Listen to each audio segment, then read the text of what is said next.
Hey YouTube, it's me, Michelle. I've had some requests for some updates on our fertility journey and where my husband and I are, our journey to become parents and where we are in that. And so I decided I meant to make a video a little while ago, and I apologize for being MIA, but just a lot of different little things have been going on. I believe the last video I uploaded, I discussed how my husband and I were in a process of adopting and the different things that we were going through. He had been to an orientation, and then we had some classes to do online, and we had a background check to do. So we did the background check, I believe maybe the weekend after the video, maybe back a month or two ago, we did a background check.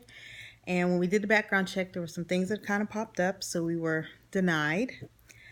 And we were denied, we couldn't have children in the home or whatever. So I was okay with it, honestly, because I kind of was skeptical about the whole process, which I would love to adopt, but I was kind of like, it was just so much to put our household through. But I was just like, okay, God, it's in your hands. So we did the background check, and like I said, we were denied, and I was okay with it. Then a couple of weeks later, no, about a week later, something else kind of happened, and it was gonna kind of hit us a little bit financially. And so after that, I think I kind of got down because my husband and I we've been in the process of trying to buy a house for a while. Back and forth. I'm always like, okay, we can do it. Let's go ahead and do it. And he's always a little bit more reserved and let's wait and let's wait. And so these two things, we've been married, November will make 7 years. And in the 7 years, it feels like these two things have just been a unicorn, like chasing a unicorn, or like trying to look for that pot of gold at the end of the rainbow. These two things have just been so elusive. We just cannot seem to accomplish those two things. So I think the following week, which was 2 weeks after we got the report, I kind of got a little down. I was just like, oh my gosh, just doesn't make any sense. We just can't get over this. We just can't accomplish these two things. So that was for like a week. And then shortly afterward, I kind of bounced back because I'm usually a pretty happy person. So it kind of takes a little while you know, for me to be down for a long period of time is rare. So I just kind of was like, okay, you know what, it is what it is. We'll bounce back. We'll keep moving. And it wasn't that we couldn't buy the house, but I felt like what had happened was going to maybe set us back another year. And I was like, oh my gosh, I'm tired of running the same race and trying to get to the same thing. So long story short, that happened, but I bounced back or whatever. So the funny thing happened was last week I have a friend, a coworker, who had, maybe in 2017, she'd give me the number to a lady that she knows that has an organization, and they give scholarships for IVF. And so I called her. I contacted the lady in 2017, and I went on her website and I didn't see anything about her offering any scholarships, but I just kind of kept the information handy. Well, probably maybe last year she has a prayer line in her group, and so it's supposed to be every last Tuesday of the month. So I went to the prayer line. I guess again this was last year, and I called it and nobody was on the line. So I was kind of like, okay, that's weird. Somebody is advertising on Facebook every time you turn around. Oh, we got a prayer line, and then you go on the prayer line and there's nobody on the line. And so I waited about 30 minutes that particular time. Nobody picked up. Nobody ever came on the line. So I've forgotten about them. Well, about a week ago, I was flipping through my phone and I saw I had a screenshot from the same organization. I was like, oh, today's the last Tuesday of the month. I'll call at, the time that was given, and I'll see if anybody's there. So I called, nobody was there. And then I hung up and I went to Facebook and I found her phone number, and I called her or text her or called her. She didn't answer. She sent me the voicemail. So I was like, okay, well, she's got to be back on the line. Maybe she was just running late. So because it's during that time. So I called back on the line, and this is just how God works. So I called back. She was still not there. But it was another lady there, and she was like me. She was looking for the prayer line. So she and I got to talking. We're the exact same age. She does have a child. Her child is 14. We're the exact same age. She just recently married again, and she's trying to have a baby. And so it was so good to talk to somebody. She was a Christian. She, kind of encouraged me a little bit. And I was like, okay, this is not so bad. I can maybe pick myself up and do this again. Anyway, long story short, we were on the phone about an hour or longer. She put me on to a clinic here in Houston that is offering they're having a clinical trial for some drugs that are FDA. The FDA has approved the clinical trials for these two drugs, so it's not like they're blind. You're not a guinea pig in this. They're just trying to see which of the two drugs is more effective for IVF. So she told me that on last Tuesday. I called them the following day.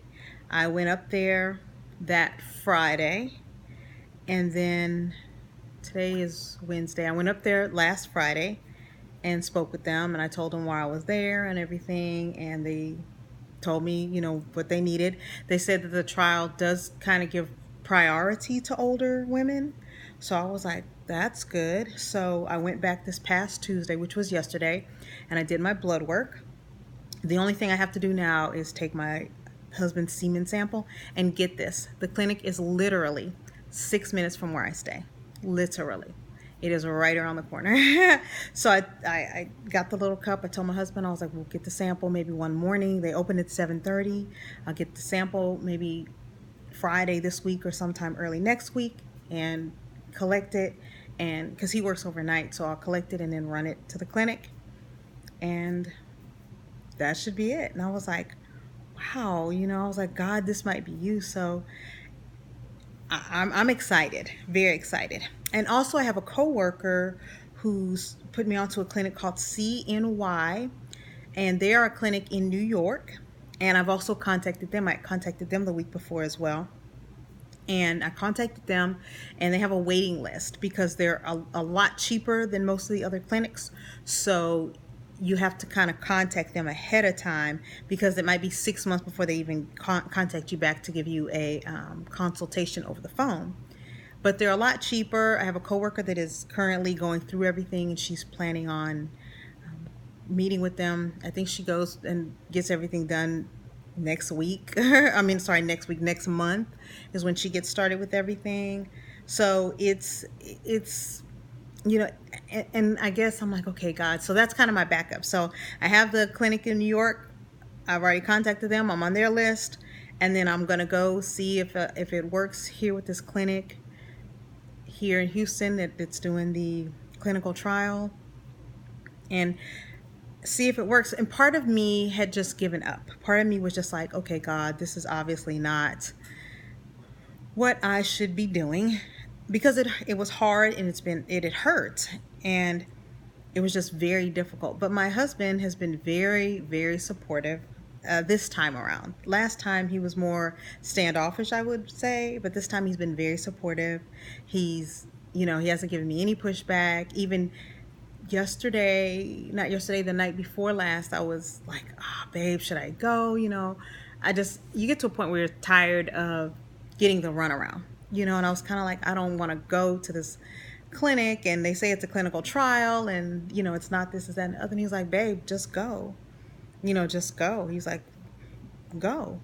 And so I was like, okay. And so I feel really good. I really do feel good about the clinical trial, and I'm excited about it. But just the way it worked out, whatever happens, the way God brought everything together. Honestly, just speaking to the lady that I met on the phone, we've actually texted a few times since then. I texted her actually today earlier.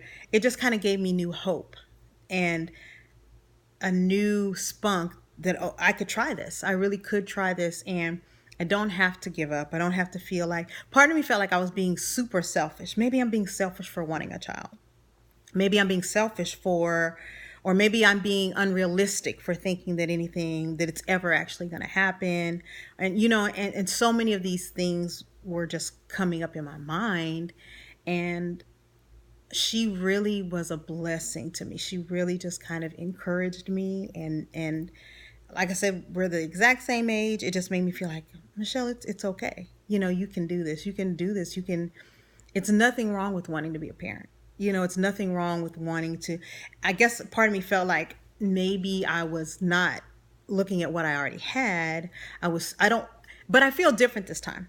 Before, all I felt was, oh my gosh, I can't believe, if it doesn't happen, it's the end of the world. I don't feel like that now. Now I feel like, okay, this is an opportunity for me to maybe become a parent, but I'm not, it's not if I don't become that parent, it's not going to be the end of the world. Where before, it was the end of the world. So I think taking off last year really, really helped me to kind of heal a little bit and feel better and feel like I could go through this and it's not tearing me up on the inside and it's not killing me and it's not like I can't do this thing.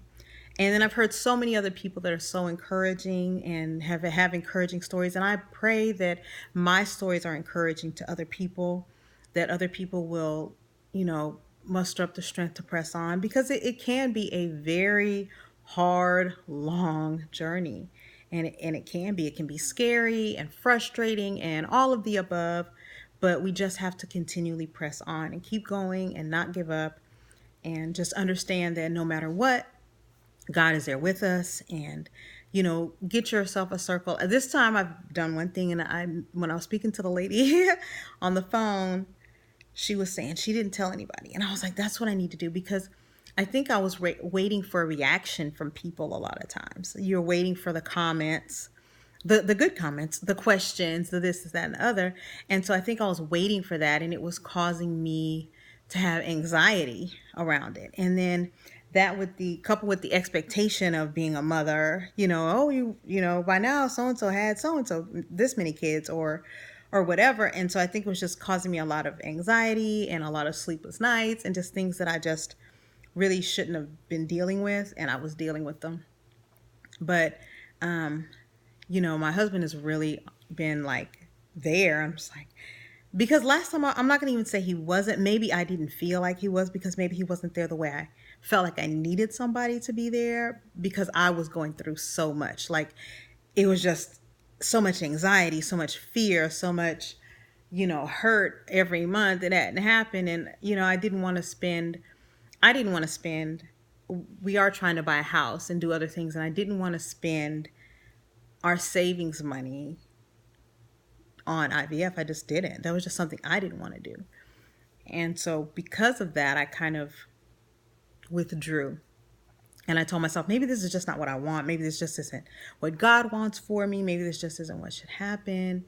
And now I'm just like, okay, Michelle, it's okay to dream, to want what you want. You've always wanted it. Continue wanting it and go for it. Go after it, and see what God has in store. and don't give up and don't be afraid. And, the lady was so sweet. And like I said, just to know she was my age and going through the same thing, because I do talk to people that are going through it, but they're usually a little younger than me. And then I thought the other blessing was, I'm like, so for the clinical trial, they're looking for people, they give priority to people that are my age or older. And I was like, oh my gosh. And it was so funny because when I was talking to the doctor at the fertility clinic last week, she was like, oh, they give priority to older women. And I was like, who's older? Because I never consider myself older. But I guess, I am. I don't consider myself, I would be an older mom, and I don't consider myself older. So that was funny. But yeah, that's where we are right now. I will definitely, like I said, try to keep you updated. Please subscribe, share. I love reading the comments. They make me feel like somebody's actually hearing, somebody that is going through actually is understanding what I'm going through. And, I pray that I can document this, and just pray if we do get into this program, I believe and hope and pray that we do, that we will be able to document what, our journey, what's going on, how we, what we're doing, the different medications. So it's basically a clinical trial on 2 different type of medications that they're doing.